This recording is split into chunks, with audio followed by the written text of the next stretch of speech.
This is the journey to one Africa. Prime Minister of the Great Republic of Burkina Faso, the entire government of Burkina Faso, to the citizens of Burkina Faso, we want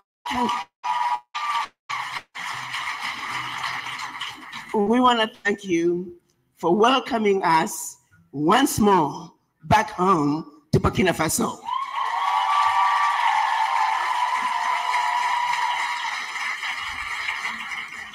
We were here last year. There were 130 of us.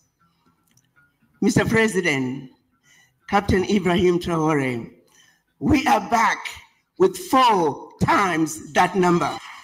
In your speech last year, you called all of us to be ambassadors of Burkina Faso. We want you to know we took that instruction very seriously, and we have been the ambassadors of Burkina Faso. In spite of the negativity coming out of some corners of this world, the descendants of the formerly enslaved you see today, they are the renegades who said, we know the truth about Burkina Faso, and that no one is going to tell us not to go home to Burkina Faso.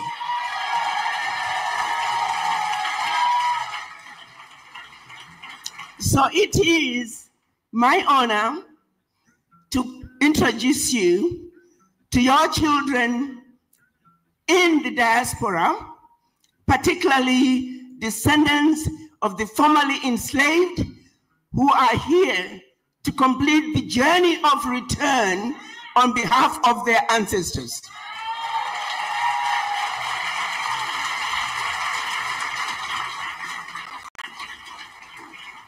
When the children of Africa were taken out of Africa as slaves, all they ever wanted to do was to go back home.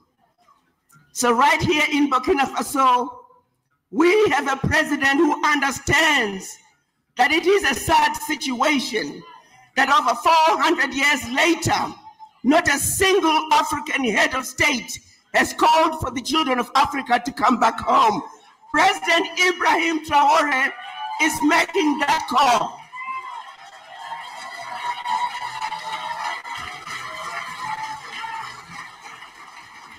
It is here in Burkina Faso that we shall conclude the journey of return.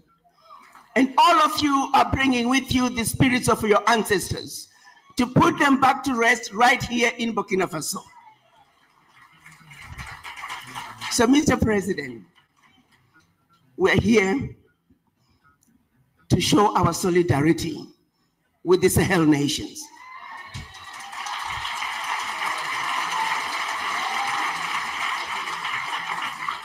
We spent the first week having conversations which we called Pan-African conversations, where we spoke truth to power, where we talked about the issues that we felt were pivotal in order for Africa to move forward based on the realities of today. And that resolution that we came up included issues such as discussions pertaining to establishment of a Pan-African television and a Pan-African radio station, which is going to be based right here in Burkina Faso.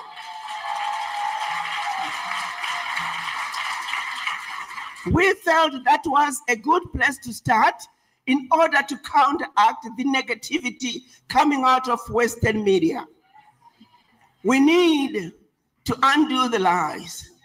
We need to undo the misinformation. Children of Africa at home and in the diaspora deserve to know the truth and nothing but the truth.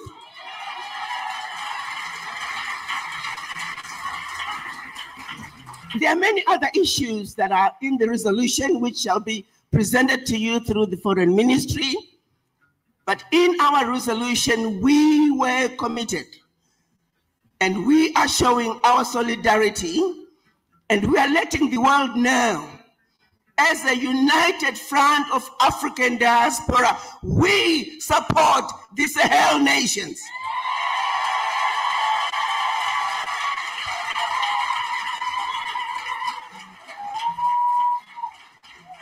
The fearless and transformational leadership coming out of Burkina Faso, Niger, and Mali must be supported by any means necessary.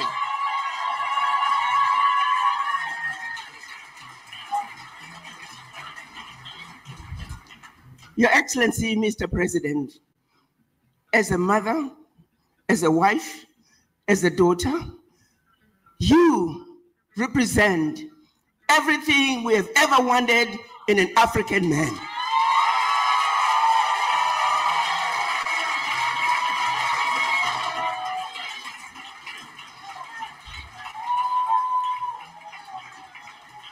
Burkina Faso has shown us the way.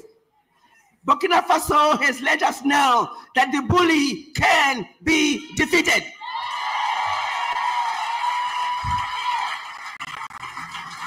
The citizens of Burkina Faso have done all the heavy lifting. The least we can do is be there to support them. So in addition to supporting the revolution that's taking place in the Sahel, we're also here to invest in Burkina Faso.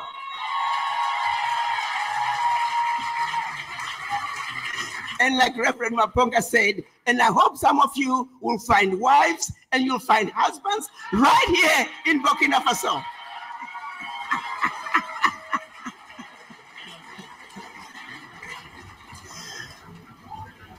We all could not be here today if it were not for the amazing work being done under the leadership of His Excellency Ambassador General Kasum Koulibaly.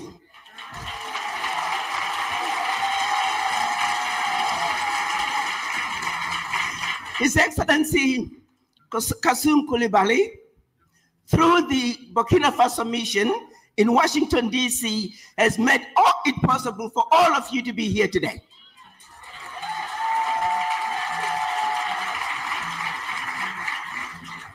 Mr. President, I want you to know that Burkina Faso is extremely well represented in Washington, D.C.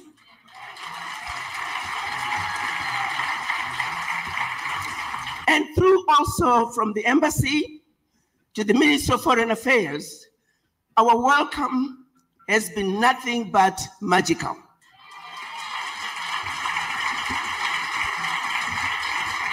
It is my humble opinion, Mr. President, that should you have a competition among the ministries in Burkina Faso, that the Ministry of Foreign Affairs should receive the award for the best, most achieving ministry in the government of Burkina Faso. On that note, I was given 5 minutes. I was telling the ambassador, I said, Ambassador, are you sure you want me to go with 5 minutes? I might take 45. I will be respectful of the time, and I do believe my VP is raising his finger to tell me my time is up. But once again, Mr. President, we are so excited, and all of us are looking forward to becoming permanent residents of Burkina Faso. And hopefully, in short order, all of us, as we invest and acquire our homes, will become permanent residents, citizens.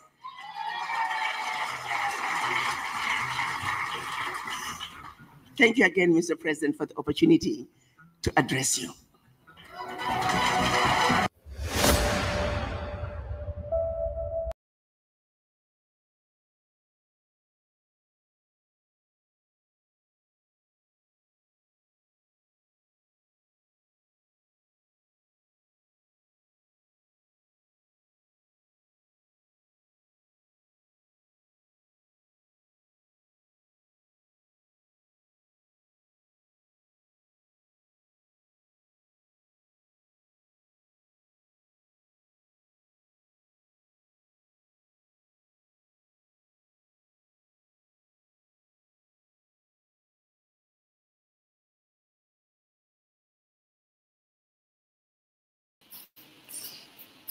Hello, family.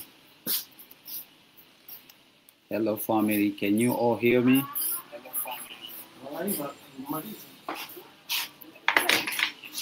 Welcome, welcome to Swahili Nation. Welcome. It's been a while. That's good. That's good. It's good to see you, Mariti. Paul, what are we watching right here? We're gonna watch everything that is supposed to be watched right here. Thank you so much, Marita. I can see your comment. Thank you so much. Thank you so much. We have a good news today. We have a good news today. We have a good news to share. But for right now, let's keep watching. Let's keep watching this one.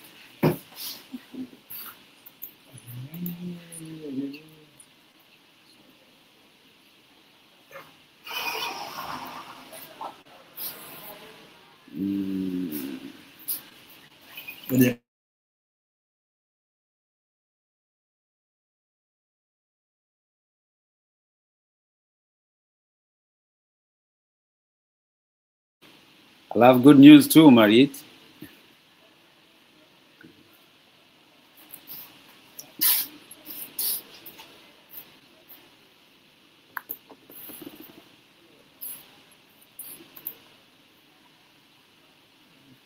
Don't keep us watching suspicious game. Don't keep us. I can see your comments, Marit. Don't keep us watching suspicious game. Yeah, I have a good news. I have a good news I'll share with you guys. But right now we have to keep watching the previous videos. I know a lot have been happening here, and so in we are not doing anything. So you guys can keep sharing this video, and I'll be sharing all your comments right here. And yeah, where is Mika? Where is Mika? Hope he's well. Yeah, Mika is doing fine. Mika is doing fine. We thank God. Let's keep praying for him. Let's keep praying for him. That's why I said, like, I have a good news. So let's keep pushing the button, and I'll be sharing here all your comments. That's nice. That's nice. She's nothing. Okay. All right. Let me do this.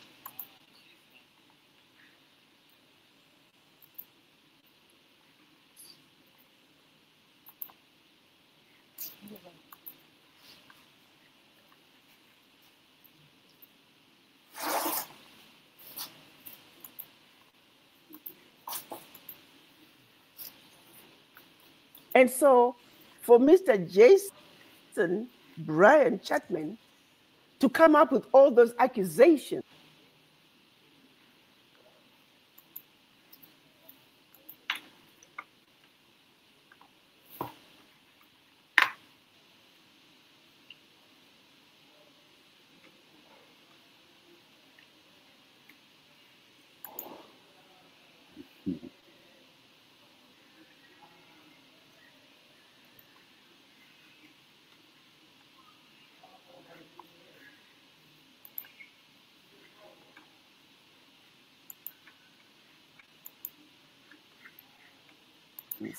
that I never went to Burkina Faso, that I've never met President Traoré. Where are you getting that? That you have looked through the internet and you cannot find anywhere a photograph of me. I don't do that. I don't post photographs of the people I meet. Now, people can post photographs of me, but I don't do that.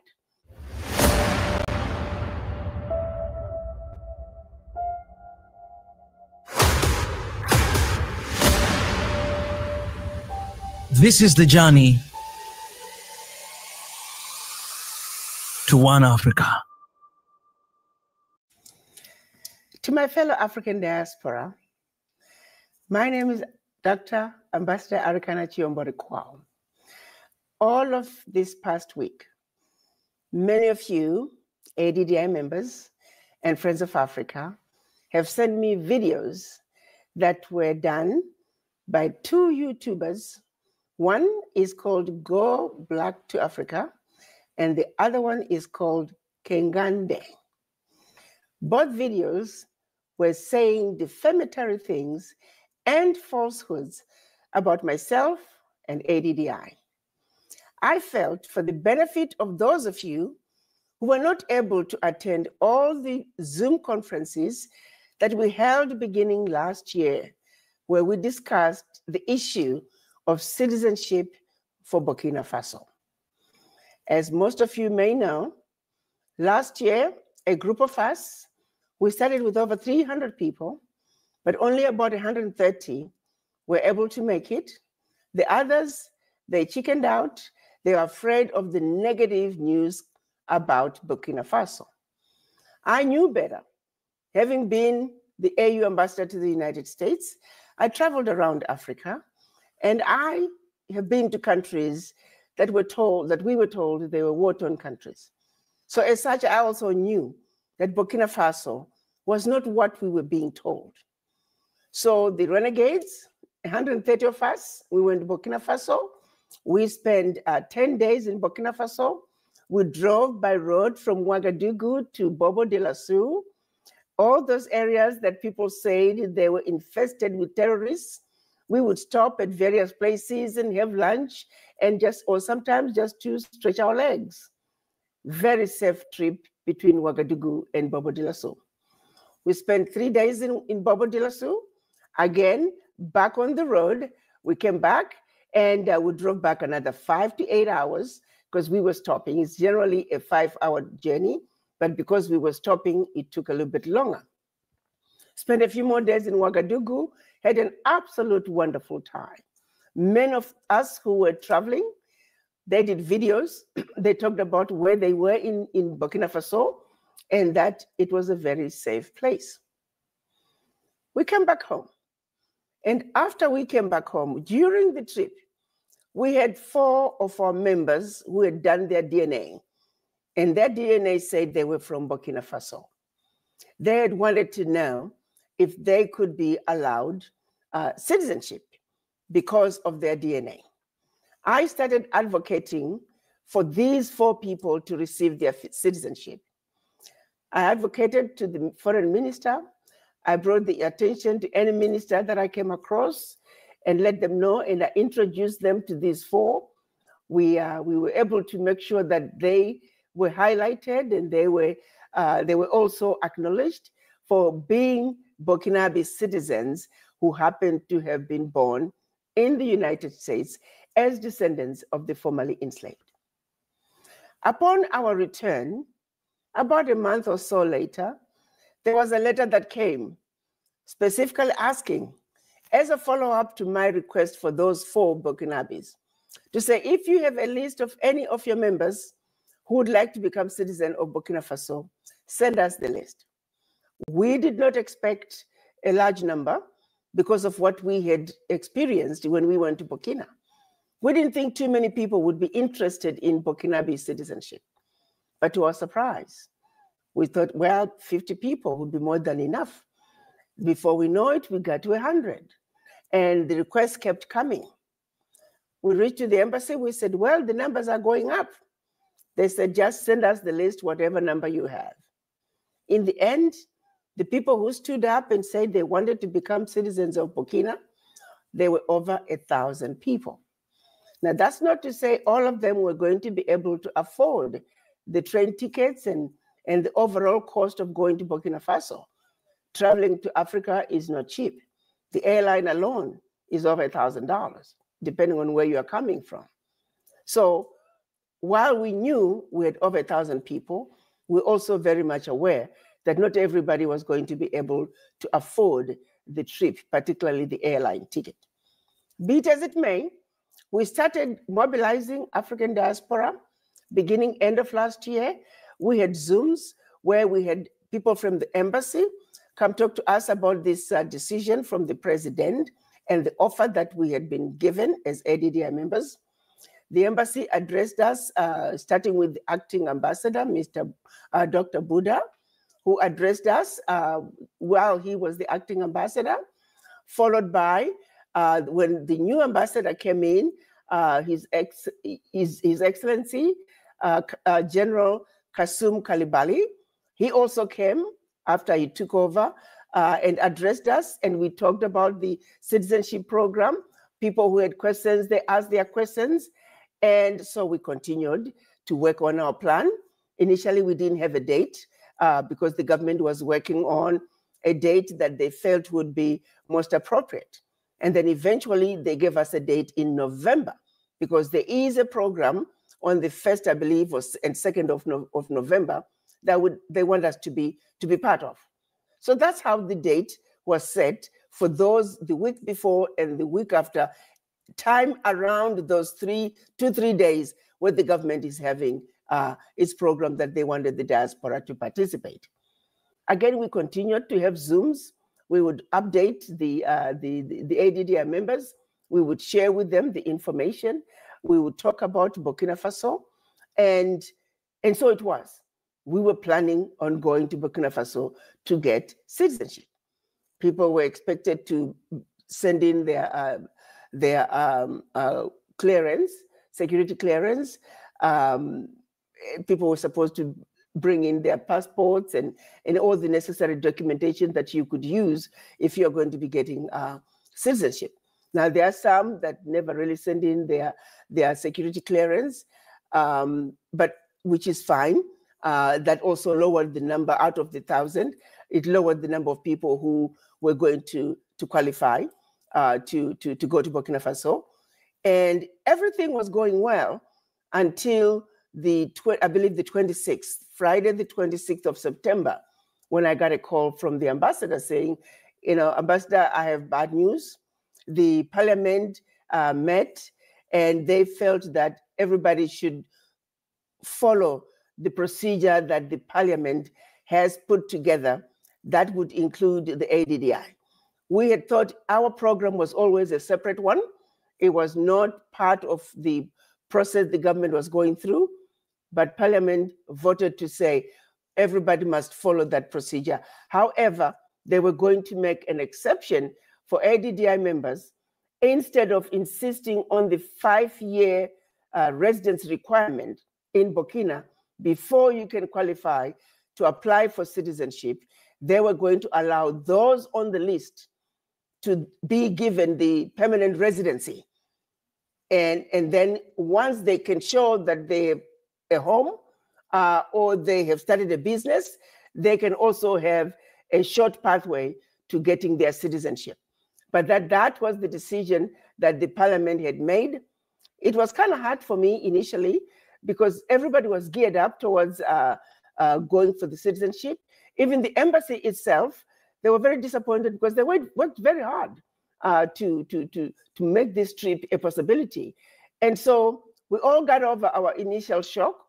But, slowly as we began to process it and begin to really understand the decision that the parliament made, there is some reasoning behind taking that two-process pathway.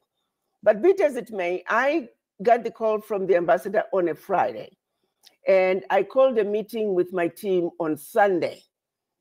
We met and I advised them of what my conversation with the ambassador, and then this decision was made that we must let those on the list know that there has been a change, and it was a parliamentary decision, and that it was completely out of our hands. So we called for a meeting with all the people on the list, and on Monday, we had a meeting in the evening where we updated everyone about the process. People were upset, some of them were crying, and I understand fully because I also had gone through that when I got the news from the ambassador. But be it as it may, this was a parliamentary decision. It is a government, it is a country. They can make their decisions, as they see fit. And of course, it's a parliament. It's not one person who's making that decision. So I'm sure there was a vote.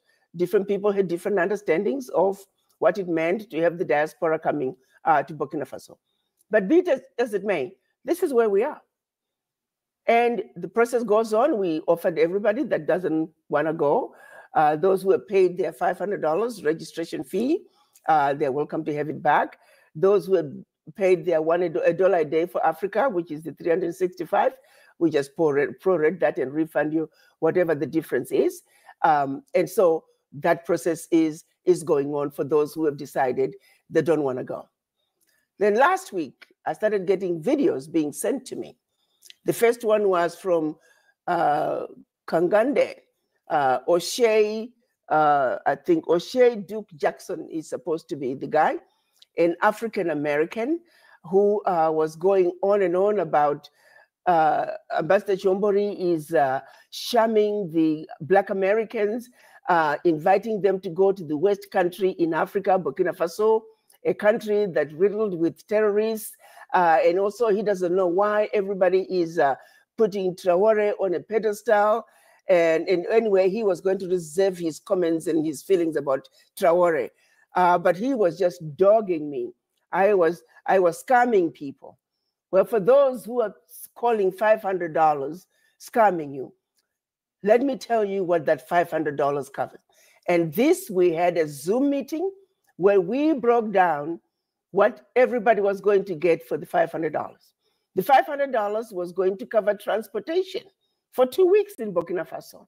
We have events that we're going to be attending. We have activities throughout the city of Ouagadougou that we're going to be attending. Transportation is needed. And so we have some buses that we have hired that are going to be transporting people. We also, so the $500 is going to cover transportation. Secondly, the transportation, everybody who's attending is going to receive a backpack, a very nice backpack with President Traoré's photo or image on it, the map of Burkina Faso and ADDI. The backpack is also going to have a polo shirt, a t-shirt, actually 2 polo shirts, one white, one red, and a beret and a lanyard. We're also going to cover 2 dinners at a price of $50 per person per dinner. That was budgeted into that 500. We're also going to have entertainment every night with DJs who have to be paid. All that to be in Burkina Faso for 2 weeks and be transported and be entertained for $500. We looked into finding out how much, what is the cheapest you can get transport for in Burkina Faso. We're looking at about $500 a day if you were to rent a car. It's going to be even more if you were to use Uber to get around Burkina Faso. So for 10 days, your $500 is gone. Transport alone. If the truth be told, my team, when they calculated what it would cost to ferry people around and attend all these activities, the conference hall that we're going to be renting is costing a lot of money. We have to buy teas and coffees and water throughout the entire time that we are using the conference center. The speakers have to be paid for, transportation. It's a lot that we're doing, and that $500 is not even covering it. Initially, my team came up with 1,000. And I said, no, guys, that's too much. Let's cut it in half, but let's see if we can fundraise for the difference in order to make it affordable for more people. And now, here we have Mr. O'Shea Duke Jackson, accusing me of scamming Black Americans and also getting them to go to a country that is the West country in Africa. A country that has a leader who has shown us what it means to stand up and defend your turf. Mr. O'Shea Jackson is calling him the West leader and the West country in Africa. I am not scamming anybody. Nobody is forcing anybody to go anywhere. If you don't want to go to Burkina Faso, you don't have to go to Burkina Faso. Yes, we started with citizenship, but the government, the parliament changed their mind. They're a sovereign nation. They're ruling through their parliament. The parliament made the decision, we have to abide by it. This is completely out of ADDI. So for Mr. Jackson to accuse me of scamming Black Americans by taking them home, by paving a way for them to go home. Jews go home to Israel. The Irish go home to Ireland. The Chinese go home to China. The Indians go home to India. The Europeans, they go home to Europe. Where do Black people go? These people, slaves, they were taken out of Africa against their will. Over 400 years, this wrong has not been righted. At what point are we going to anchor the children of Africa and give them a home? Let them behave just like other races. They should be anchored by where they come from. And for Black Americans, it is Africa. Let's go home. Let's go visit Africa. We're not asking you to go live there. We're simply saying there's something anchoring by knowing where you come from. That is all I'm trying to do. And if that's called scamming people, then I'm guilty as charged. But I will not stop, because the children of Africa must go home. And then comes Mr., I don't know his name, but he goes with the YouTube called Going Black to Africa. He claims he met me. I was walking to my seat in a plane coming out of Harare. He happened to have already sat down. He got up, he noticed me, he got up and he introduced himself. And he said something about wanting to interview me. And he gave my VP his card. That was the end of our conversation. But now he tells people he met with me and we had a meeting and we talked about this and we talked about that. How do we have a serious meeting when I'm walking to my seat in the plane? But be it as it may, he calls people up and wants to give people an opportunity to talk about ADDI and Ambassador Arikana'S. Well, here comes this girl who claimed to be a representative of ADDI in Burkina Faso. She simply paid $1 a day for Africa, $365 in April of this year. When and how she went to Burkina Faso, we do not know. All we know is I also had a lot of videos about her where she was yelling and screaming at somebody, apparently because she had not paid for where she was staying. And the police had to be called and she was ordered to leave the following morning.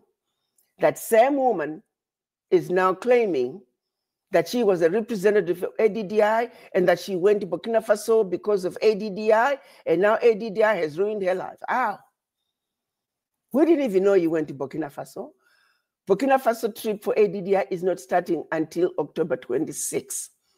The first representatives for ADDI, apart from the gentleman, the Burkinabe gentleman who's organizing our activities on the ground, the ADDI members who are leaving for Burkina Faso are leaving on the 19th. There is no ADDI representative in Burkina Faso.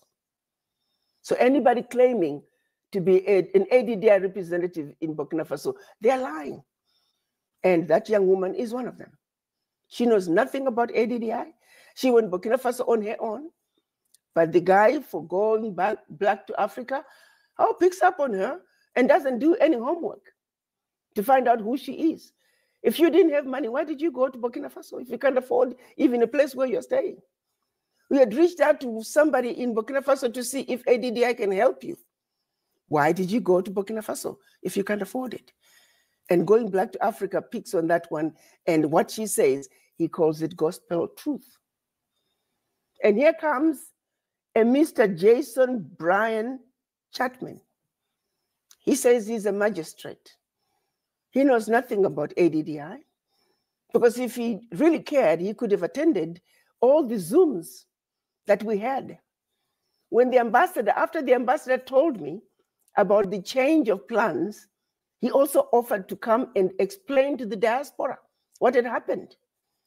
Ambassador Kalibuli, he came and addressed us on October 4th and explained the decision that had been made by the parliament. People asked the questions that they had. We had encouraged everybody to send your questions in advance, and the ambassador answered all those questions. This was a decision that I was informed of on the 26th of September. Our pathway was supposed to be a different pathway. And it's still going to be a different pathway because none of the people who are going to be getting their permanent residency have to stay in Burkina for 5 years before getting the permanent residency. It's still big.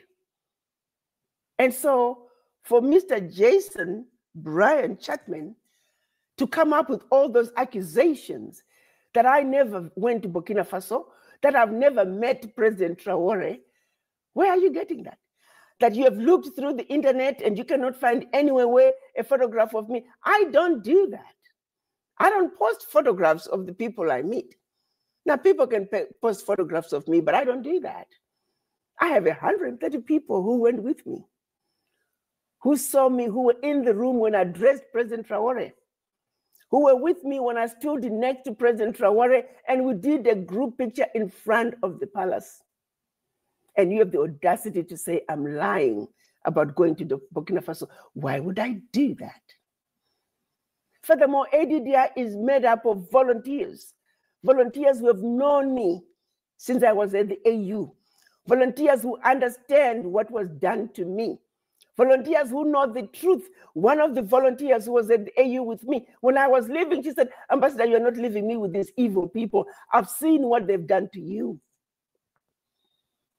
I had no business taking any money from AU. I had no money.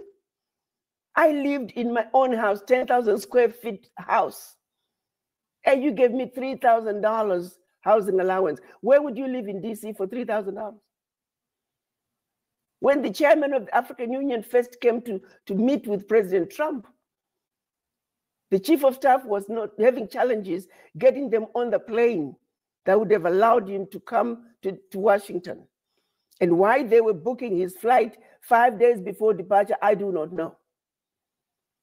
But rather than canceling all the appointments like I was instructed to, I used my connections. And I made the CEO of that airline create 6 seats. And because when they bump people off, you have to immediately pay for that seat. What was I supposed to do on a Saturday morning? The chairman was supposed to arrive the following Wednesday. So what do? I use my own credit card and I charge airline tickets, business class tickets for 6 people. And when I do that and I save the day, come time to reclaim my money. Oh, you didn't follow procurement procedures. You should have submitted a request. I, who saved the day, you want to blame me. So the people who know me saw all those things happen. We're going to have a Miss AU, a big event in Washington. I left a check for the deposit to be taken to the hotel. I'm on a mission in South America. And they intentionally don't drop off the check for the deposit. So the event gets canceled 3 days before the event. Again, the diaspora hear about it. They're the ones who send me a copy of the letter canceling the event. I get on the phone, I call the hotel, I put that deposit on my card. They did the same thing at an event in Baltimore. I was in Egypt, again on business meetings. They would always wait when I'm out of the country to sabotage me. But I struggled through all that, and I still would put my own money. And then after I do all that and more, you want to accuse me of taking money from AU? Really? What a joke. There's $1,000, $10,000 that keep coming up. That money never came to AU. Melfoot was part of a fundraising team that for an event that we were going to do at one of the hotels. He lobbied, I think it was Chevron. And Chevron made a donation for $10,000. Because he's the one who lobbied Chevron, they sent the money to him. Melfoot of Constituency for Africa. I'm going to call his name because he's going around lying about me as well. And the money was supposed to go to the hotel because AU could not receive any money. If we received any money, it has to go to Addis. The entire time I was at the AU, we never received a penny from anyone. If anyone put any money into AU, it was me. Well, Melfoot claims that $10,000 came after the event. So we told him we can't receive that money, but rather when we have another event, we'll have you pay the vendor. When we had that next event, we called Mr. Melfoot. Mr. Foot said, oh, I spend the money on my event. Then when the staff wanting to just create problems for me, they started talking about all these 10,000 and Melfoot. We don't know what happened to the 10,000. And yet they were the ones communicating with Melfoot in writing, requesting that money to be paid to the vendor. When the issue of that 10,000 came up, my sister Gloria Hendon in Washington went to Melfoot and said, Melfoot, you ought to be ashamed of yourself. You're getting the ambassador to be blamed for the 10,000 that you took, that you spent on your own event. You need to say something. He refused. I had no business to steal money from AU. I gave money to AU. I'm a medical doctor, for heaven's sake. I can make money. And how dare you, Mr. Jason Brian Chapman, you don't know me from Adam, you don't know at ADDI, you don't know where we have been and where we have come from, and for us to be where we are today with nothing but volunteers, and you have the audacity to say we're scamming people. A group of volunteers, we meet and spend as much time as we do as volunteers, not being paid, so we can scam people? What an insult. If you wanted to know the truth, you could have just called me. Yeah, Ambassador, can you talk? Can we talk? I could have talked to you. I could have spoken to you. But instead, it's more fun just spreading falsehoods, lying to the people and creating confusion among the people. The self-hate among us has got to stop. How long are we going to continue to self-hate? How long are we going to continue to have this crab mentality where we constantly pull each other down? Mr. Jason Chapman, yeah, try sending somebody to Burkina Faso for 2 weeks and give them $500. Good luck. I don't need to scam $500 from anybody. That's an insult. But yeah, small-minded people, you think 500 is a lot of money, go to Burkina Faso with $500. We have had some of the most stupid calls from people. Is President Traoré going to give us houses? Oh, I thought my $365 was going to buy my ticket to go to Burkina Faso. Really? When the ambassador addressed us and explained what had happened, the decision from the parliament, someone had the audacity to call Ms. Ola and said, oh, are you sure that was the real ambassador of Burkina Faso to the US? My people, we need to grow up. Are we serious about what we need to do as a people? Or are we going to continue to be used as instruments of our own self-destruction? Mr. Jackson, you are encouraging African Americans not to go to Africa. You live in Uganda yourself. There's so many negative things said about Uganda and President Museveni. That didn't stop you from going to Africa. So why are you encouraging others why are you trying to discourage others from going to Africa? The guy for Go Black to Africa, you live in Tanzania. So why are you discouraging others from going to Africa? You are the hypocrites. In the olden days during slavery, you would be the Sambos. People who are not understanding and appreciating a good thing when it's being done. I don't need to steal from anyone. I don't need to scam anyone. This is about going home. This is about righting a wrong. If you don't want to go to Africa, you don't have to. But the funny thing is, you two are already in Africa. So why are you discouraging others from going to Africa? Shame on you. Shame on you, Mr. O'Shea Duke Jackson. Shame on you, Jason Brian Chapman. And Mr. Chapman, you had the audacity to sit in your office, in the magistrate's office, and doing such videos and interviews. Is that part of your job description? And you want to talk about people who are corrupt. You are using taxpayers' money to spread lies from your magistrate's office, where you're supposed to be doing the people's business, and instead you are lying from that office. Shame on you too. I'm sorry for being angry. I'm sorry for being upset, because what's happening here is spreading falsehoods and discouraging people from creating the unity that we deserve. This moment is calling for unity among us as Black people.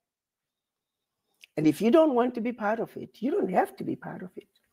There will always be some bulls among us. There will always be some who are willing to be used as instruments of our own self-destruction. We ask all of you to step aside and let those who need to put the spirits of our ancestors back to rest in Africa, let them complete their journey. We're not asking people to go live in Africa. We're simply saying, recognize Africa as home. Be anchored by knowing that Africa is home and that Africa is calling you home and you are welcome. Be anchored just like the Jews are anchored in Israel. Be anchored just like the Irish are anchored in Ireland. Just like those descendants of Europe are anchored in the very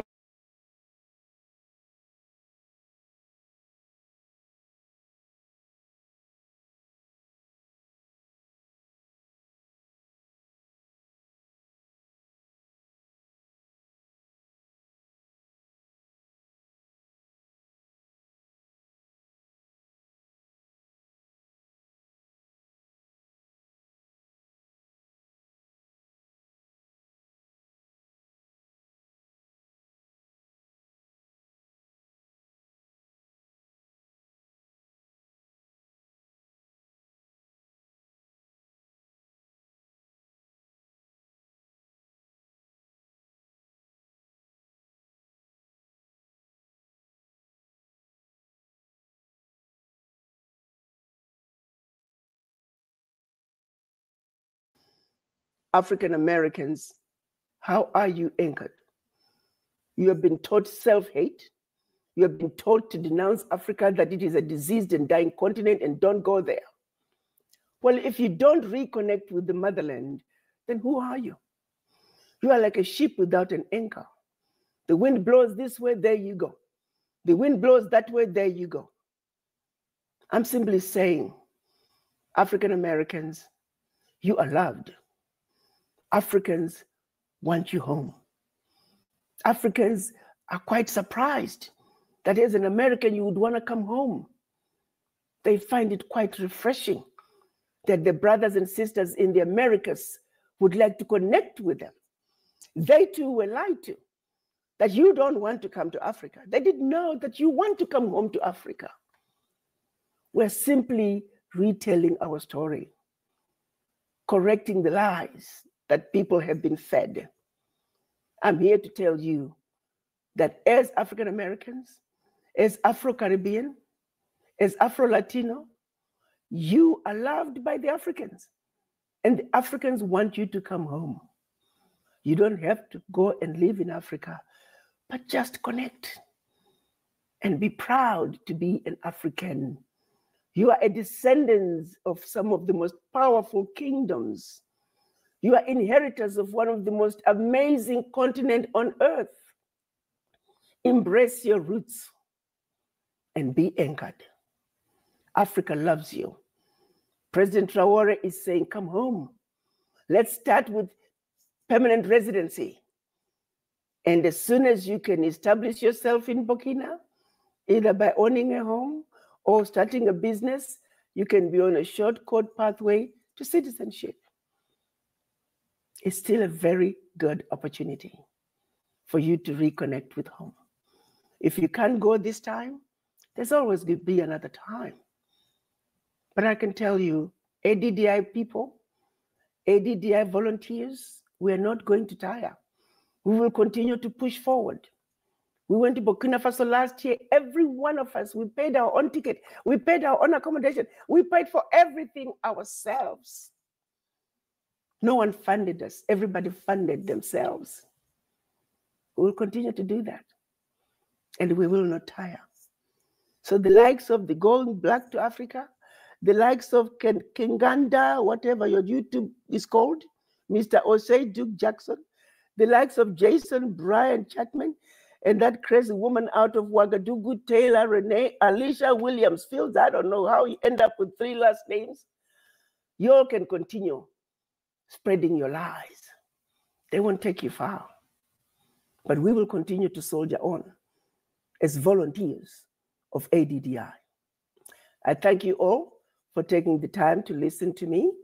And any of you who are interested in getting some of copies of the videos that we did since last year, talking about this citizenship program, now permanent residency program, you're welcome to reach out to us, and we'll be happy to send you a copy. We'll be happy to send you a copy of the last video when the ambassador, Burkina Faso ambassador to the US, explained to you the change that had happened and answered all the questions. I don't know what else you want, but it is what it is. This is the reality. This is the truth.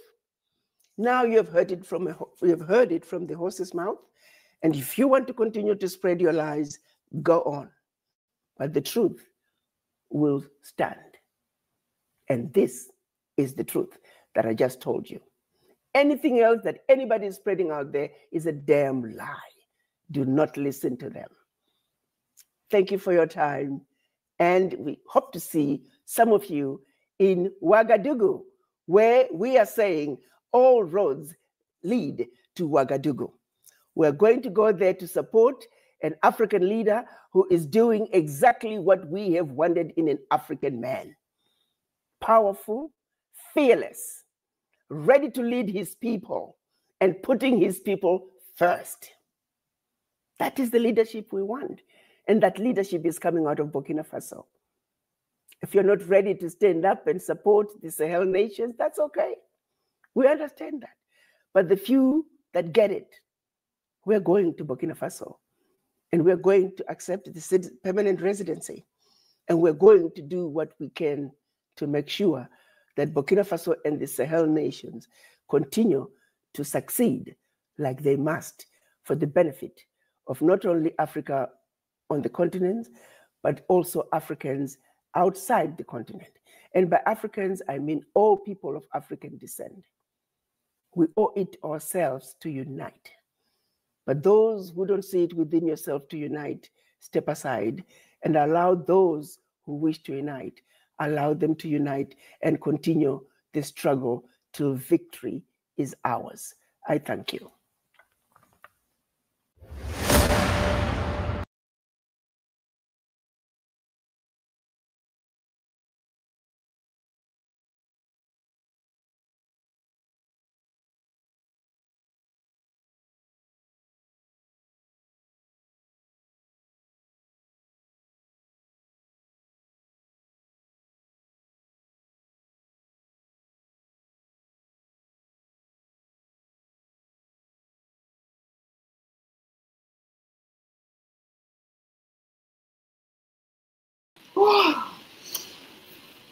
Thank you guys for staying there.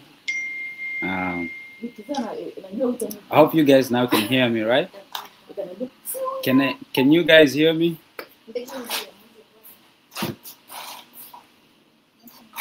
No audio. Yeah, that's nice. Yeah, thank you so much for staying there. Yeah, thank you so much. And guys, a lot have been happening in Africa, and I want anyone who can join me right now, and then let's talk about Africa.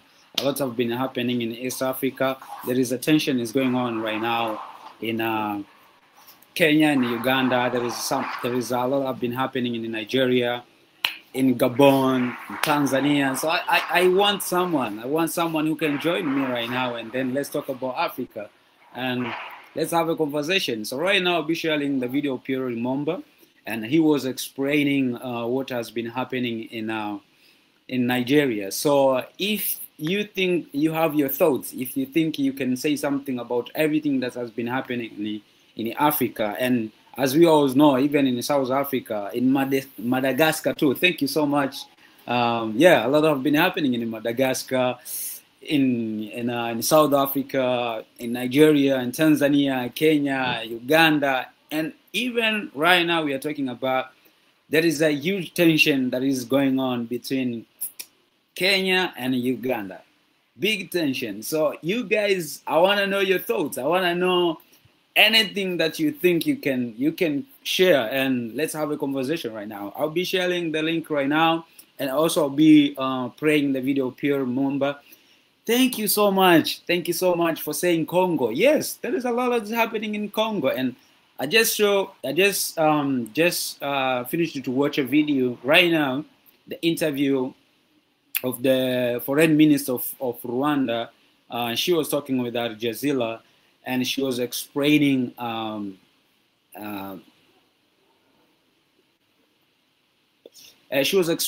the tension that is right now between Congo and Rwanda. So, and also even in Sudan, there is a huge tension that is going on in Sudan. So you guys, if you wanna share anything, your thoughts, let's talk, guys. So I'll be sharing this video, but I'll be there too to listen from you guys.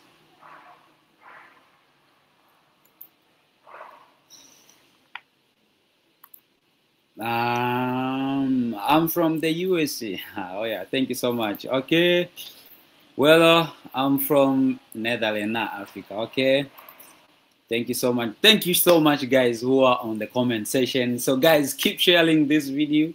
Keep sharing this video. Share to other people who can join this live stream. And guys, people wanna know. Okay, I will say this one after having all the conversation. So yeah, let me share right now. Let me share this video, Pierre Mumba, and then we keep in touch. For anyone who will join me, we'll keep in touch. We'll talk about that. Let me share this video right now. Pierre Mumba.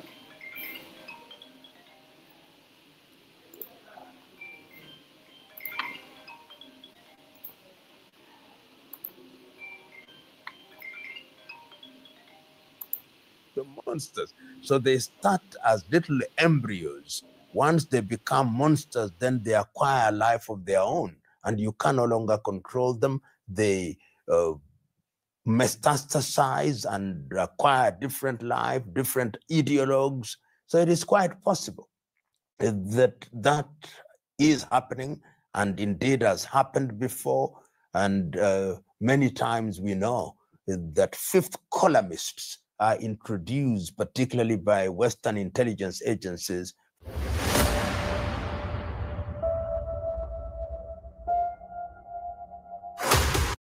And the South came together.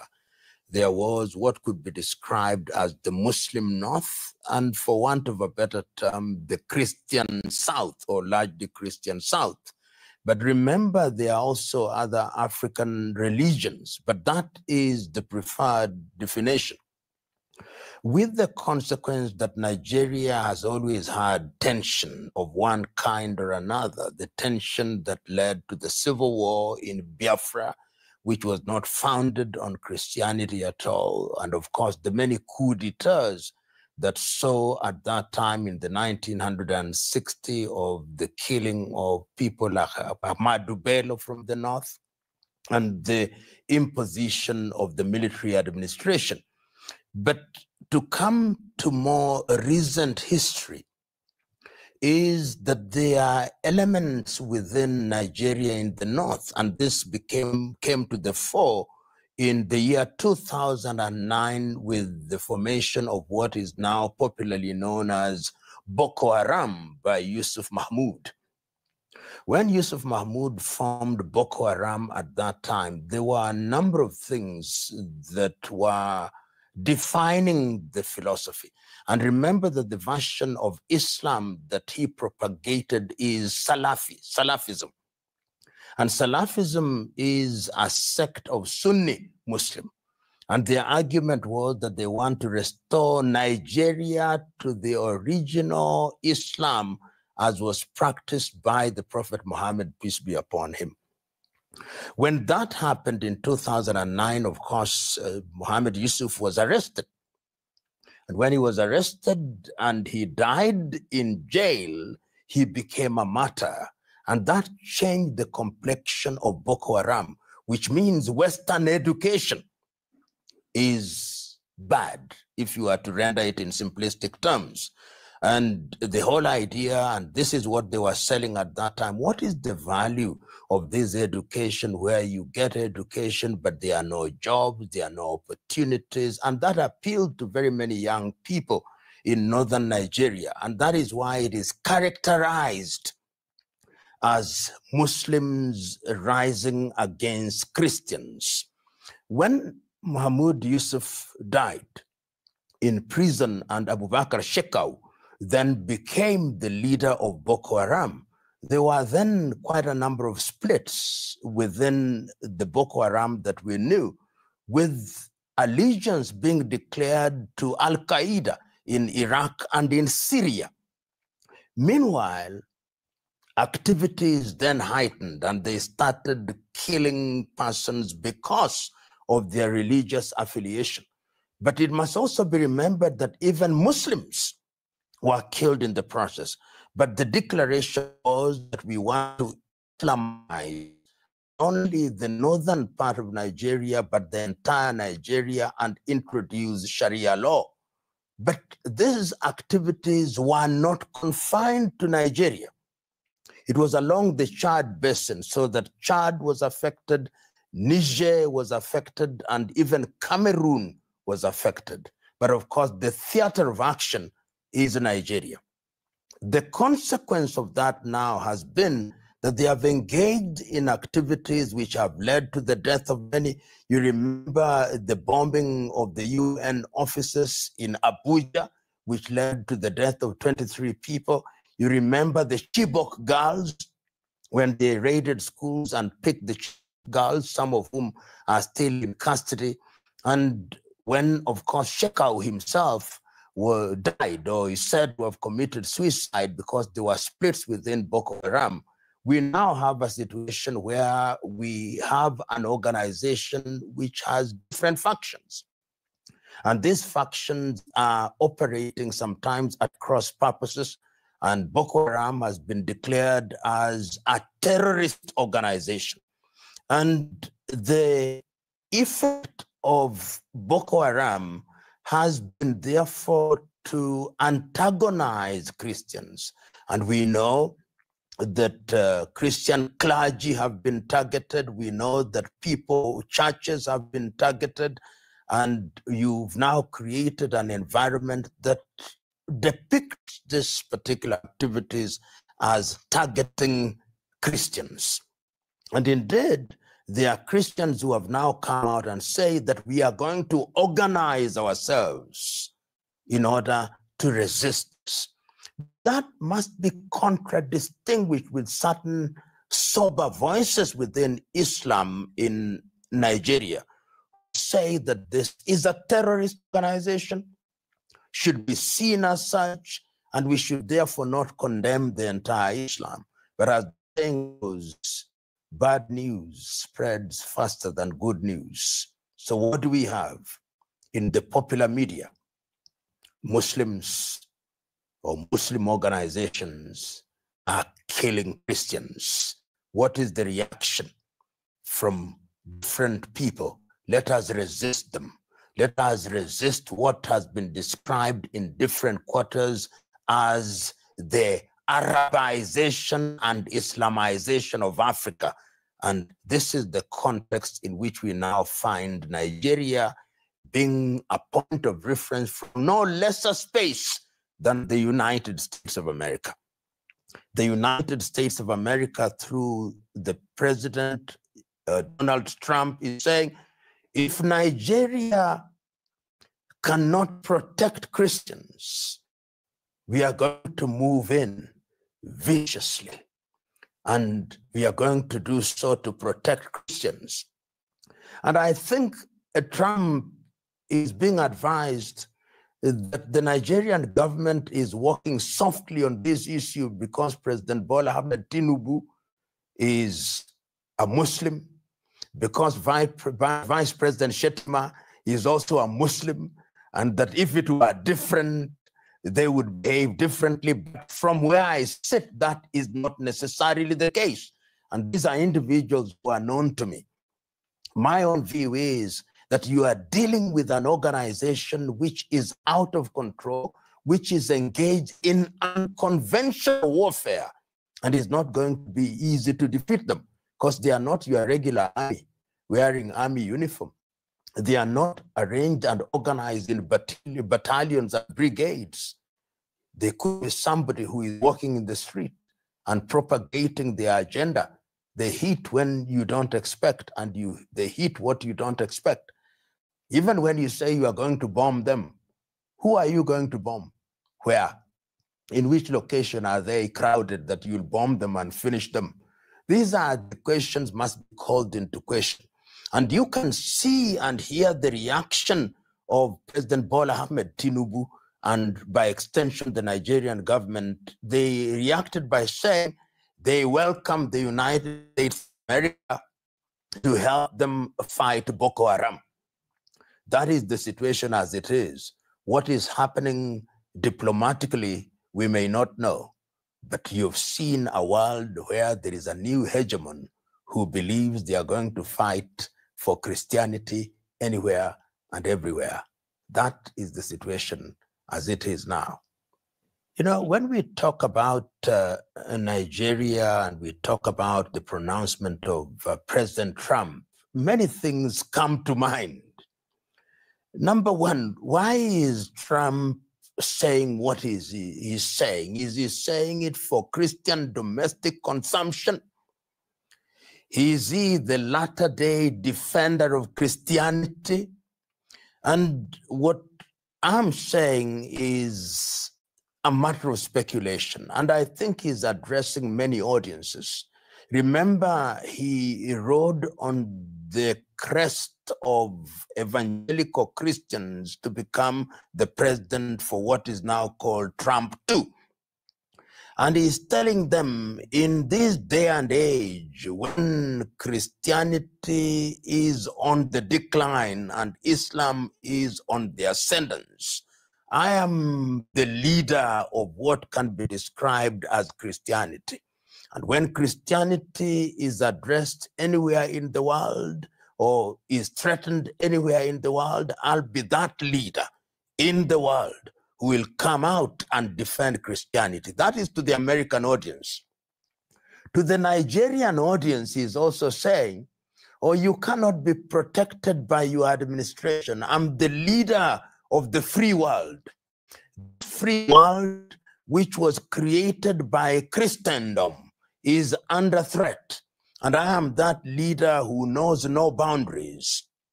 I'm that leader who is going to be your latter-day savior. I'm that leader who is going to come and do what is necessary in order to protect you. I am the peacemaker. Remember that President Trump is on record as saying that he is the one who deserves the Nobel Peace Prize. I'm God's gift to the world. I run around the world and do only one thing, make peace. You saw me making it in Gaza. You see me trying to make it in Ukraine. You see me everywhere. You see making peace between Thailand and Cambodia. I am that person, but I am doing it because of a Christian ethic. That is my interpretation of what President Trump is trying to do. The other thing that he's trying to do is to send a message to the emerging powers or other powers in the world. He's sending a message to China, sending a message to Russia, sending a message to the BRIC world. Remember, you may make a claim to New World Order, but from where I sit, there is only one order, and that order is the order as dictated by the United States of America. And if anybody were to doubt that interpretation, just listen to him during his address to the UN General Assembly when he is disparaging the UN and almost saying that the UN is good for nothing. And therefore, the only people and the only country that you can rely on is the United States of America. This United States of America, which is great. This United States of America that has military prowess. This United States of America, which is an economic giant, the only one that you can rely on. So these messages are, in my view, coded, addressing different audiences and lending themselves to different interpretations. And when you do that, then you confuse your enemy and you become mysterious to your enemies, real and perceived. And in the Nigerian situation, I think that is exactly what he's doing. I remember that President Trump has deliberately renamed the Department of Defense as the Department of War.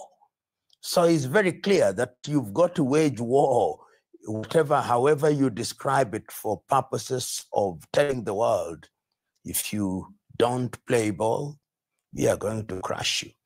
And see his use of language is going to be swift, nasty, and sweet. I mean, that is a contradiction in terms, but he uses language in that way.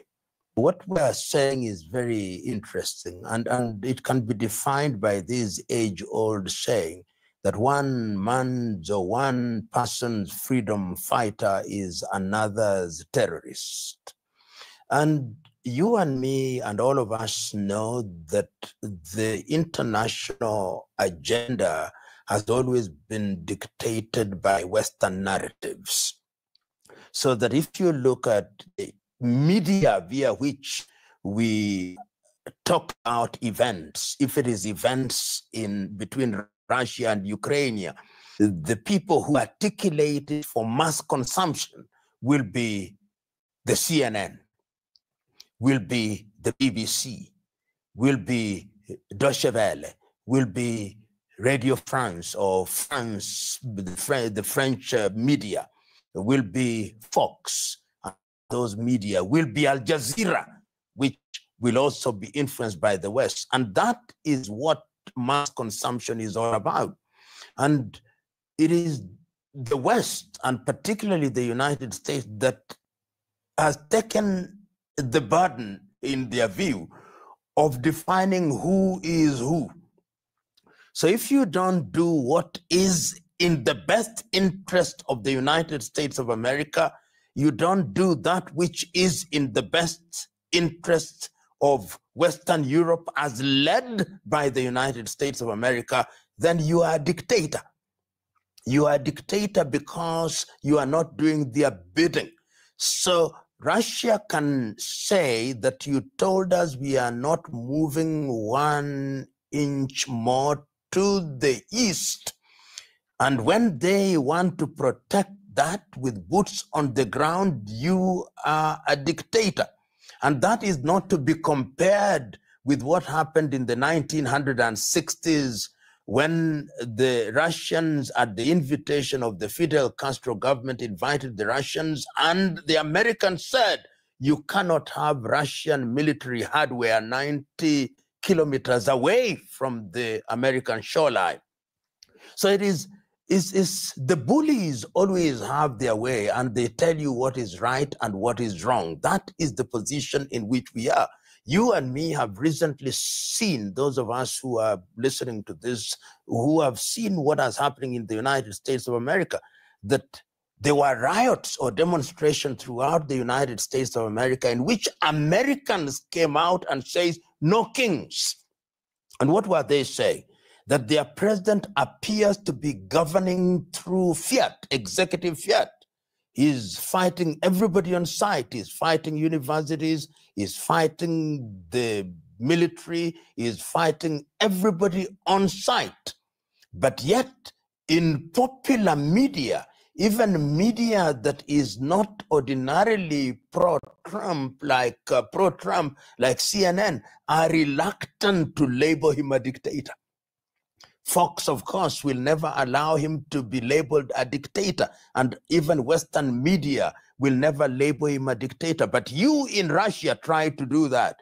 You in China try to do that. You in Brazil try to do that. You in Nigeria try to do the same thing.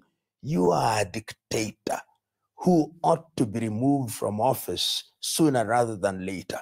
The narrative is defined by the United States of America and the European Union. And you can see how quick these institutions are normally inclined towards issuing statements about things. Sometimes they don't even understand, sometimes they don't know, but they are quick to issue this statement and that statement and to condemn and say how they are going to interfere when it serves their interest. So it is still true, as this cliche goes, that international politics is still governed by the law of the jungle and through gunboat diplomacy.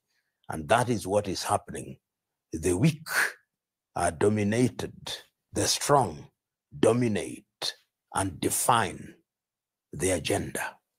You know, when I had this statement that the United States of America has issued a statement that if the Boko Haram continue to kill Christians, America is going to invade Nigeria, I asked myself a number of questions. Number one, in which specific territory does the Americans believe that there is a group of people called Boko Haram, so that if you send your tomahawks there, you eliminate them?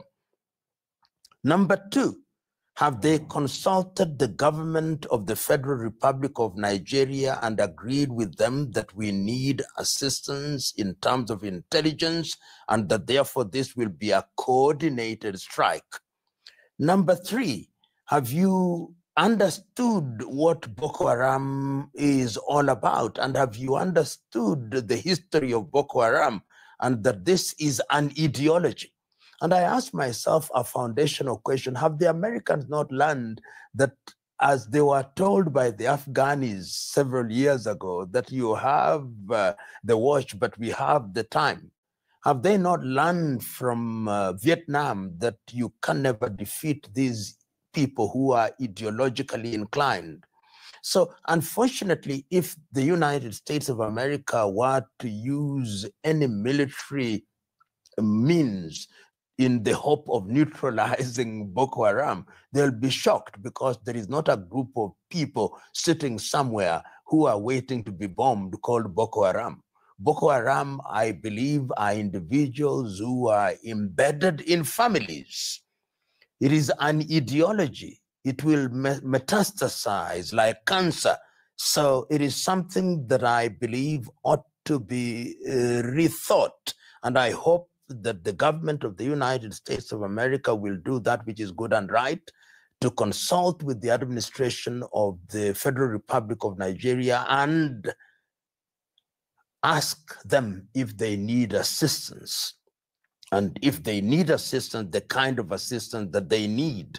If they need intelligence, let them be the ones that define what kind of intelligence. Otherwise, this nuclear approach to killing a mosquito or killing a tortoise, as it were, is one that will be met with utter defeat and utter regret. And if there was any doubt, see what has happened to Libya. If there was any doubt, see what happened to Syria. The irony of the world today is that there is a word that is bandied around which means, and which is called democracy. As I grow older, I'm very reluctant to use the word democracy, because the version of it that we use in most of the world is one that is defined to us by Europe and America. And I think in the United States of America, it's Abraham Lincoln who defined it, I think in a quite a sober manner at that time, a government of the people, by the people, and for the people. Understood in that sense, and even if you translated it in every language, it is innocent. But over the years, democracy has changed its meaning to mean what America wants countries to do, what Europe wants countries to do. I prefer to use the much broader word good governance or governance. But let us settle for the sake of Venezuela to think about democracy as has been defined to them by the United States of America. Remember, the United States of America, in its silent and even public statements, believes that the entire region in Latin America is their backyard. And because it is their backyard, the people and the leadership must do what they want. And if you doubted that, you can see when they are comfortable, they are comfortable. When you have leaders who are doing their bidding, and when leaders are not doing their bidding, if it is Noriega in Nicaragua, if it is Bishop in Grenada, if it is Bolsonaro in Brazil, then they love them the way. If it is Milei in Argentina, then it's fine. But when you have Hugo Chavez in Venezuela, who is saying we are going to respect what the international order says, that all nations are sovereign and are equal. We want to use our oil the way we want to use our oil without being dictated to, then America becomes uncomfortable. Then they are saying now, in order to finish an administration which is inherited from Hugo Chavez of Maduro, what they are doing is that they are destroying America. One, they are at the center of drugs and even label Maduro as the head of the drug cartel. And they are saying that of the president of Colombia. So they are saying we are going to solve the problem for you. But they are not talking about Mexico, which is a little bit bigger, and therefore they are not going to deal with in the Venezuela way. So in my view, what is happening in Venezuela and the American attitude is very deliberate. Not only at the level of the United Nations, it's coordinated. That is why the opposition leader gets the Nobel Prize, in order to raise her profile. That is how the Americans then, in a very coordinated fashion, are also saying that they are at the head of a drug cartel. That is why they are saying we are now deploying CIA into Caracas. We are deploying CIA on covert activities and overt activities. What is the whole idea? We want regime change. They want somebody else to replace Maduro. And you can see the marshalling of military arsenal in the Caribbean Sea with a view to, with pure classical gunboat diplomacy, to tell Maduro, if you don't leave, we are going to help you out. And that is the kind of democracy that America plays about it. So democracy is also very nuanced. It has different meanings. It means that if you are a little country, democracy means doing what America wants you to do. That is what democracy means, what Europe wants you to do. When they blow the whistle, you wag your tail. Then you are a Democrat. Then you'll begin to get awards.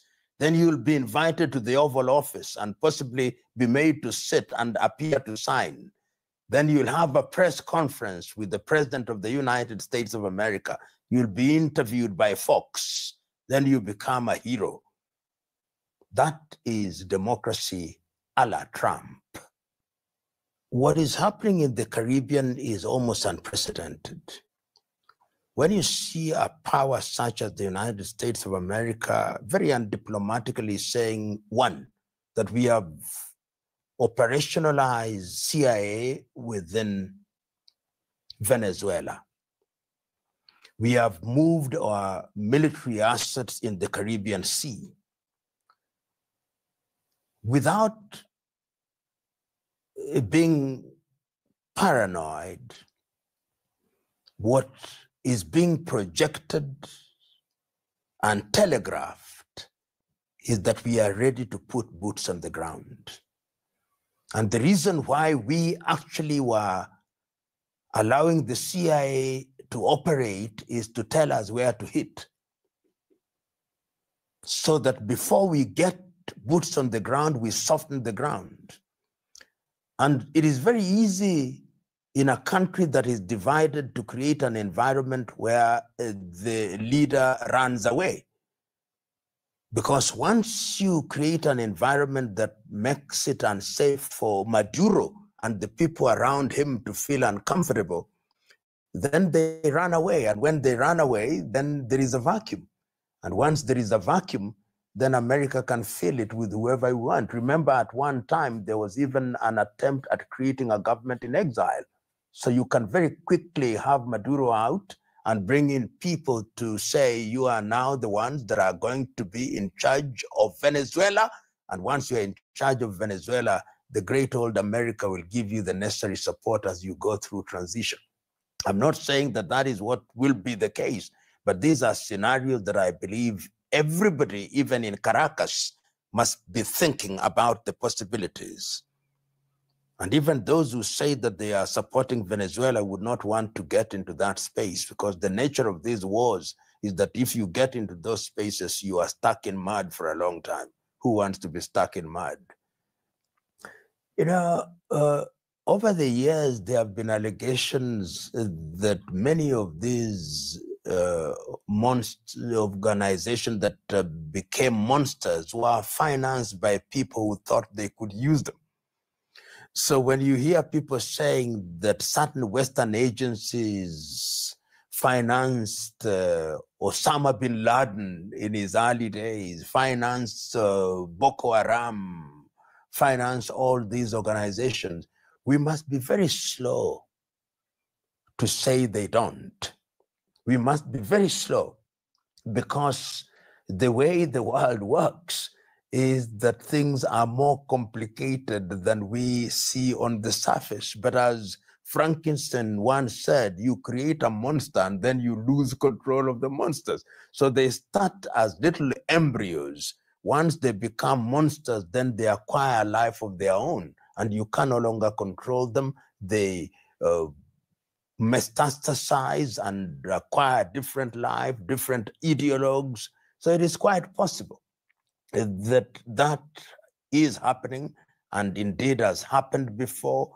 And many times we know that fifth columnists are introduced, particularly by Western intelligence agencies, for purposes of torpedoing that which is good in different parts of the world. So you never know. Never be quick to say it is not happening. Be very slow in the knowledge that the imperialist works in very unique ways. You know, when you talk about drug trafficking in Latin America, somebody posed a very interesting question. He says, but why don't you persuade Americans not to take drugs? Of course, that is an interesting response to it. But the other thing is that the demand and supply side is there are things that are tied in the hip like Siamese twins.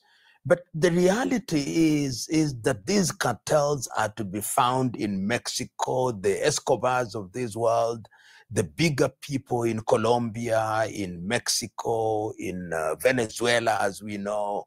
And the reality is that Venezuela is a soft target.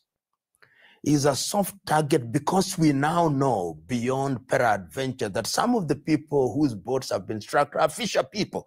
They are not drug dealers. And that this extrajudicial killing is without basis. What one would do in ordinary circumstances, given the Americans' dominance on the sea, is to arrest these individuals. You arrest them and bring them to the United States of America for purpose of being tried.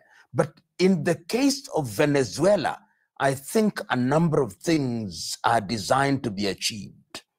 That you have Maduro here, who is a leftist, and is seen not to be playing ball with the United States of America. You have Lula in Brazil, who is at the heart of BRICS, which is trying to impact negatively the dollar and American economic hegemony.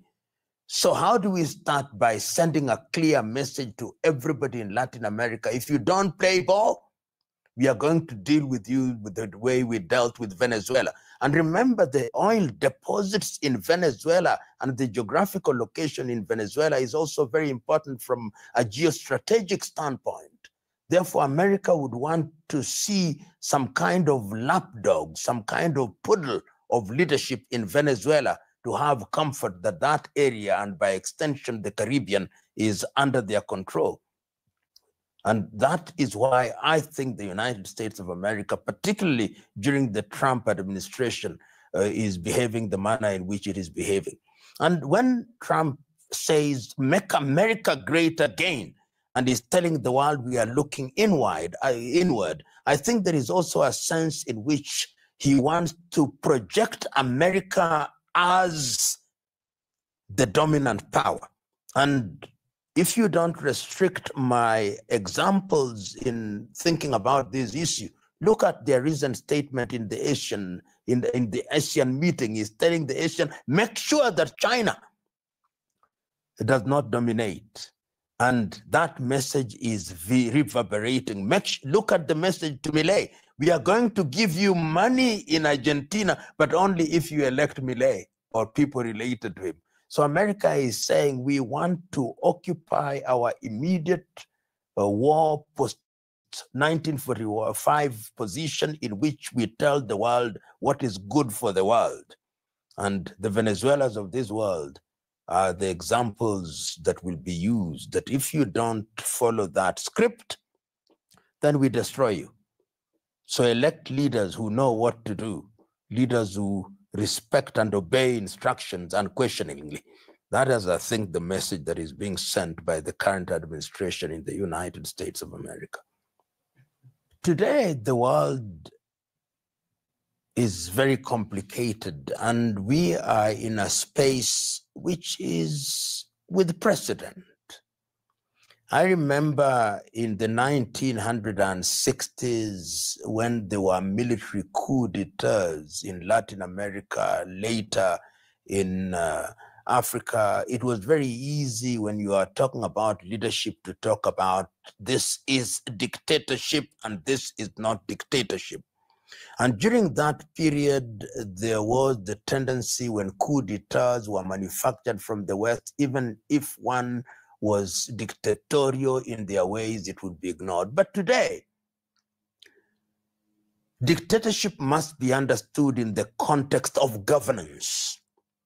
And why are people governed the way they are? Europe and America wants to make us believe that dictatorship or democracy only exists, number one, where there are multi-party elections, number two, where there is a vibrant civil service, and number three, where the leaders accept to be criticized and all those things. That to them is what democracy is all about. And sometimes it is not about service delivery. There are countries that are now beginning to say that all government is in some way dictatorship. A dictatorship that we have allowed to be done in a constitutional manner. And I'm using the word dictatorship here very deliberately because governments are instituted amongst men to midwife delivery of services. And if you have a government that does this, you label it dictatorship all you want, but we accept it. You can see that in the case of Rwanda, for example. You talk to the ordinary Rwandese, they'll tell you, but they are delivering electricity, they are delivering water, they are delivering on education. So why are you calling them dictatorship? You see frequently now in the case of the Sahel nations in Mali, in Niger, and Burkina, the African Union has said that they acquired power through unconstitutional meetings and constitutional means, and they have been suspended from the African Union. But the people are saying, but they are delivering for us. There are difficulties, but we accept them. So I believe that the problem we have in the world today is that the West is still stuck in this superiority complex, which makes them think that they are the ones who ought to tell the world what the world ought to do. You hear, for example, the West saying that China is a dictatorship. But the Chinese are saying this is democracy with a Chinese character. They are saying Russia is a dictatorship, but the Russians are saying, this is our style. We have done it for many years. And the people, the critical masses of the people accept it as our way. Why do you want us to wear dresses which you've made for us, which don't fit us? So the debate is still on, but I hold the view that governance is something that must be culturally specific and must be informed by the realities of a nation, and that the people in that nation must have an input on how they are governed to ensure that they reap the dividends of their taxes and their efforts. And perhaps the time is now to re-examine some of these terminologies which were fostered on us by the West. In the case of Africa, as I've always said, that the time is now for Africans to rethink and to reimagine governance. That is not to say that we go back to the old ways. No, we re-examine, we adopt and adapt as defined by circumstances.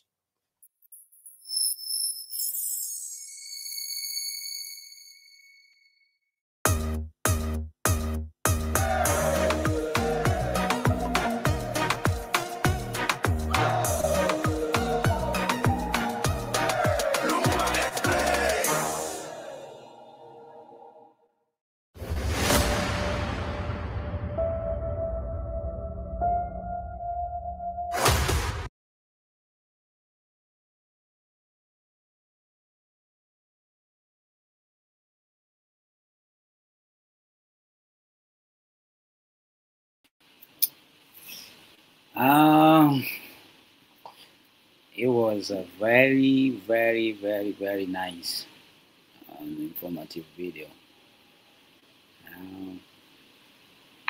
I can't see anyone here who wanna join me.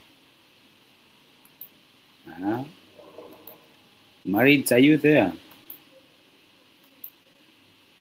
Let's have a talk. I wanna share here the link. Anyone who can join me right now. Clean black. Let's join me. Let's talk. Clean black. Thank you so much for your comments.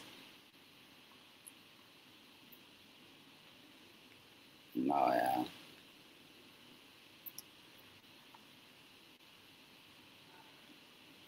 Marit, she's eating dinner. Oh yeah. You can join me. The link is there on the description.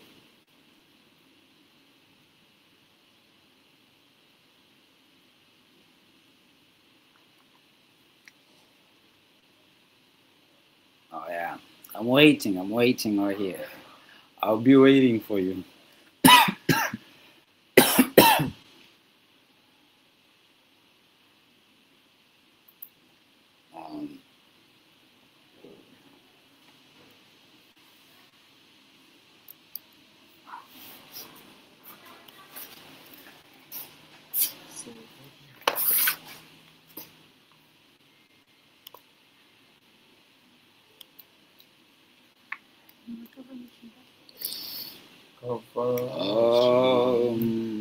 Guys, I'm here waiting for you.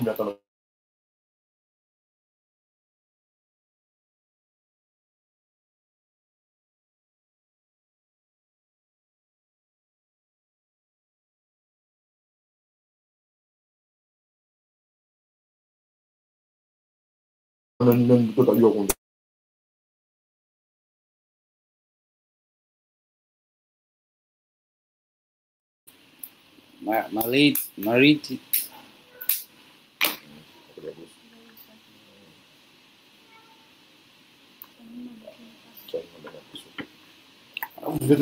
Zinabadilishwa kwenye ulimwengu, haibadiliki roho tu. Roho ukisoma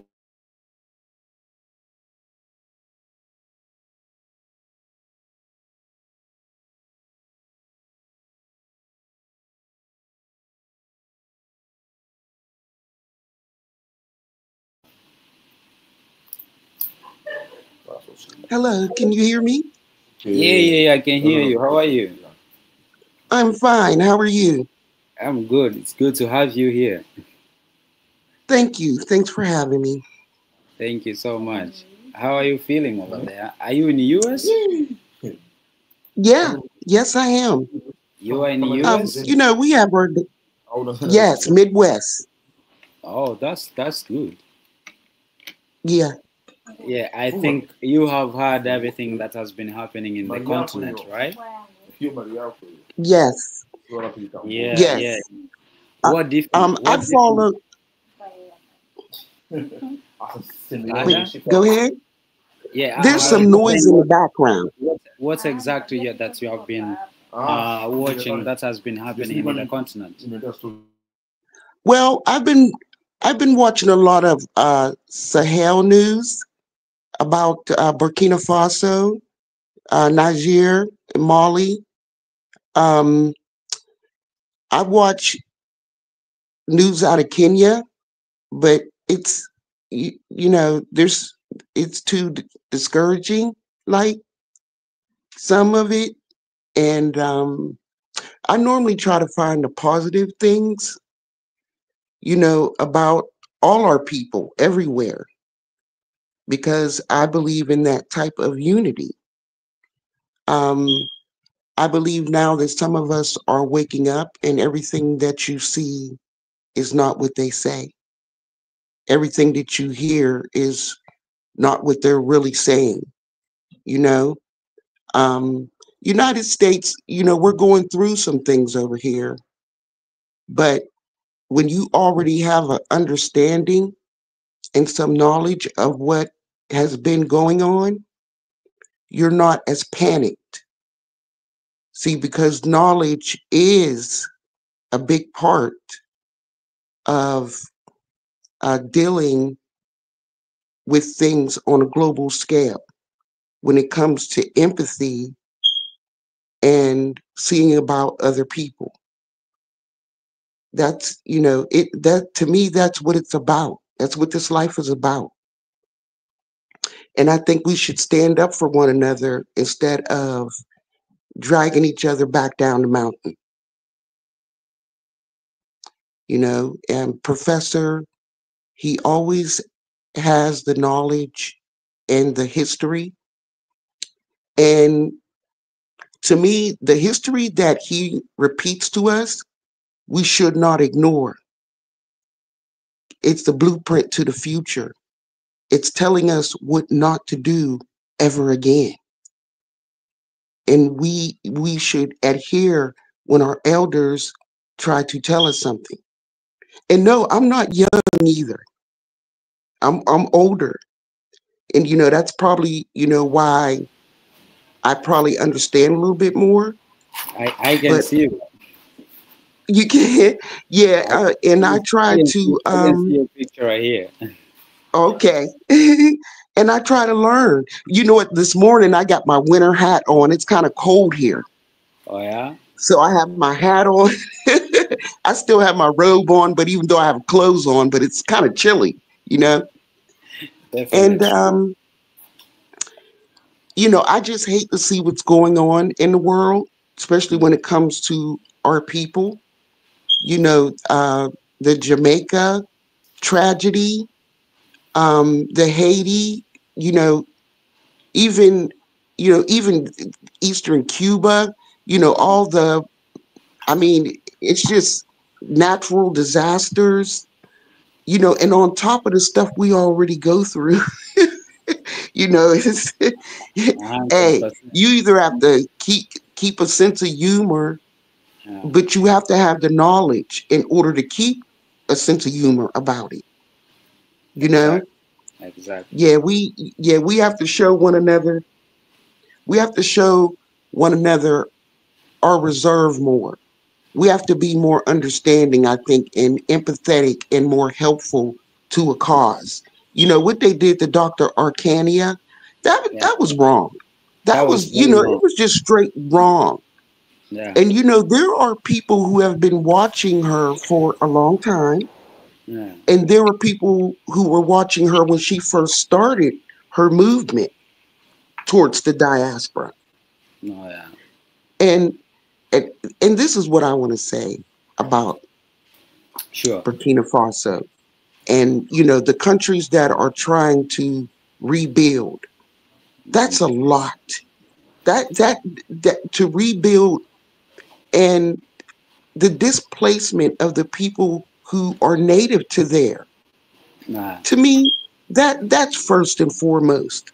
In the diaspora, unless you're going to help build those places back up, we shouldn't be going there. You know, we should have a little more empathy. You know, unless you're going to help, because this is a lot to take on, especially for young leaders. I mean, those men are being more leaders than a lot. You know, I'm just going to say it. Yes, I would just say like young leaders like Ibrahim Traoré. Yes, it's time for youngness. It's time for newness in leadership. It's just what it is.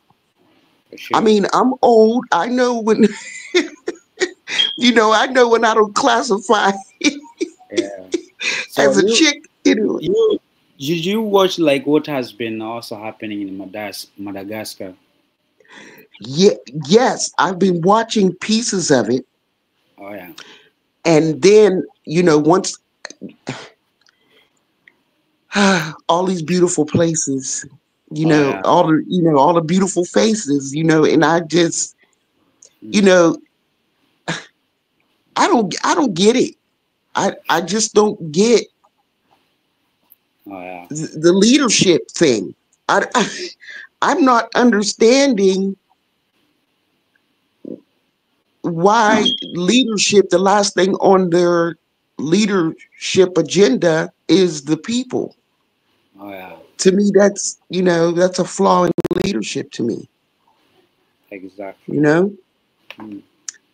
So I you know, I really don't know. I'm at a loss for words anymore, looking at it all. I'm at a loss. So for you guys, for diasporas who are watching like everything that is happening in the continent, like you can see in the West, there is a lot, huge tension, many coups, and also in East Africa, the same thing. And if you go in the South, also the same thing. So you guys as a diaspora is like, what do you guys like? You don't see like you guys can do something for the continent? Or if we are in the continent, when we stand and say like, "Hey, just back in the continent," do you take us as a threat or maybe? You say as a threat? Yeah, like you can go back to your motherland because you think that there is now peace for you diasporas. Oh, it's a time for you guys also to back and fight for your own motherland. Yeah. Well, you know, see, this is the fighting part. And I think that Africa needs its time to rebuild and breathe first. I think what we need to do here as Black Americans is what we have been doing, being resilient, standing up for each other more. We just need to rebuild our network because things have been torn apart. But when it comes to Africa, I don't believe that all Africa has this bad attitude towards us. I just don't believe that. But we do have to look at the cultural differences, because most of the time it seems like that's where the collisions are.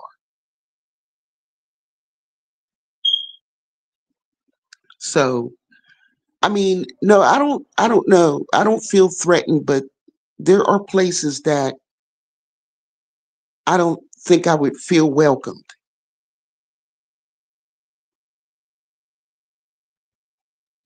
You can keep talking. You can keep talking. Sorry. Yeah. No, well, that's, you know, that's what I'm saying. I think there are some places in Africa where I don't think they would welcome me. But it doesn't scare me though. because I don't want to go everywhere. You know what I mean? So I know what you're trying to say, but welcome to Tanzania. Yeah, we have a huge yeah. friend. Well, thank you for the offer. Yeah, you know, like I said, with all the misinformation and the AI video things, and we just have to be careful. And we do have to start communicating in this way instead of through comments and videos, because sometimes even our speech is different. The way we even write a sentence is different. But if we talk to one another, then you can hear the tone in my voice. You can hear whether I'm being serious or whether I'm just, you know, barely getting a type out because I'm laughing so hard. You know, you can, you know, anybody can press an emoji button. But when you hear a person's voice, it just does something different to let you know whether they're serious, whether they're being informative, you know, whether they're sending you a warning. You know, you can hear a serious person. You know, there's different, I'm going to say there's different types of thinking Black people here in the United States. I'm probably on the list of people that they make sure you guys don't meet. Because, but the other types of Black people, the ones that will bring up discord, start strife, have a strong opinion because of money, maybe, you know, those are the ones that they put in the forefront, not the Pan-African thinking ones, not the ones that understand that all Black people all over the world are under distress because of the past contracts and things that have been made on behalf of the next generations. You know, and we have to consider that. It's a global problem. It's a global problem. We should be worried about us because they're just thinking about them. So we should be worried about, we should be concerned about us. We should be taking care of us. Like Dr. Arikana'S said, she's not wrong. She's not wrong about Africa. Now, I found out some of my dad's roots go back to Mali. I did. I found that out. So, I mean, I was shocked, but I found that out a long time ago. I always felt a certain connection to Africa. That's where my connection was always felt, to Africa, not to nowhere else. And I'm not the only one, but the ones who don't feel that, they have no right to tell me what I don't feel or know. And there's a lot of that going on, and this is what's keeping us separated. You know? Yeah. Like they say here. Yeah, you're welcome. You're welcome. Thank you so much. Thank you so much. I hope I didn't overtalk. You know, it's just a lot going on. It's a lot. It's a lot that is going on here, and and thank you so much. Thank you so much. Okay, you're welcome. I'm so sorry. Like there's a kind of little noise here, but I'll try to finish up here and end the stream. But I just want to say thank you so much, like for joining with me, and yeah, thank you for your support. I can see on the comment section you are dropping the comments and try to encourage people to like the video and then share them. Yeah, so thank you so much. You're welcome. I appreciate for that support. Okay, you have a good rest of your day. Thank you so much. Thank you so much. Okay. Thank you very much. Have a good day. Okay, good. Okay. Bye-bye. Bye.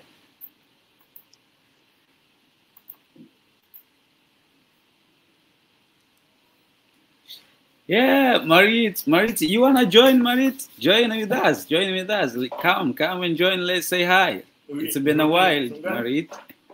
Let me drop you a link here. Marit, you have to say hi to the people, yeah?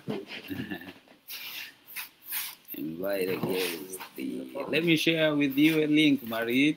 You are having a dinner. Ah, okay.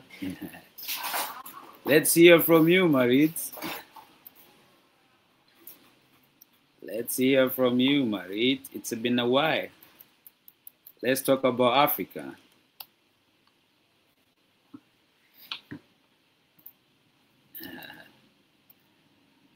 Marit, join with me, Marit. Let's have a talk.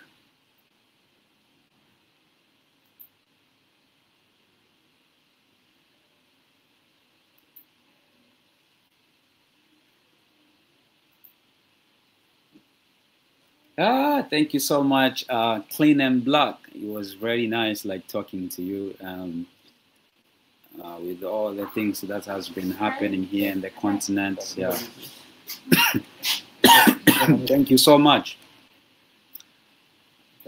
Just a minute. Okay, we're gonna wait here for Marit and let's talk real bit, you know. Let's talk. Just a minute. Okay, I'll be let me pray a little bit this video as we are waiting for Marit. And okay, let me try to go through all the comments here. And okay, who is this? Okay, it's Clean and Black. So I knew they were lying on her. Okay, she's very transparent in her works. Okay, I think now she was trying to talk about Dr. Arikana. We played here the video of Dr. Arikana, and she was trying to explain how she was being scammed with 2 Africans. Imagine. Okay, another comment here. Please push the like. Okay, I love how Clean and Black was trying to encourage people to like and share the video and push the like button. Okay, what is? I just like the teacher with the famous name. Oh, what a kinda name. All right, let's wait and see. Let's wait and see, guys. If you want to join me, and okay, Maritu's here. Let's go, Marit. Hi, Paul. How are you? I'm fine. Can you hear me? I can hear you 100%. How are you feeling, Marit? Okay. Yeah, I'm good. It's good to see you. It's good to see you here. Yeah, it's been a while. How is your family, Marit? Yeah, they are good, doing well. That's nice. Are you home or you are still at work? No, I just took my dog out. Oh, that's nice. He needed a walk. You were having We had dinner. Alone? Yeah, we just had my husband and me. There was nobody else. Oh, so yeah? That's fast then. That's nice. It's been a while talking with you on Swahili Nation Live. Yeah. You failed to call me, so. yeah. It's so good to see like the families here and supporting the Swahili Nation. No, it's been a while, even us doing this live, and even if you can even see the Swahili Nation channel, like the views are dropping. Yeah. I don't know what's wrong. I don't know if there's some people maybe they're scamming us like the way they did it to Dr. Arikana, but you have to be more active, I think. Put in the work. For sure. I think we have to. Yeah. But how have you been? I've been doing so well. I think you're doing your own thing, but it's in Swahili, so I can't understand. You need to work on your subtitles. We have to put some subtitles over there, and then you have to know everything. Yeah. Because I think you are having a good talks. Exactly. Yeah, I trust you. I'm trying to build something. I'm trying to build something for my own. Yeah. That's good. Yeah. Very good. So how's your family doing? My family, they're doing so nice. We thank God. They're doing so well, and despite with all things that are happened here in the country, but everything is all right. We thank God. Yeah. So how's your girlfriend? Come on. I said I don't have a girlfriend. I didn't say that I have a girlfriend. That's still a prayer point then.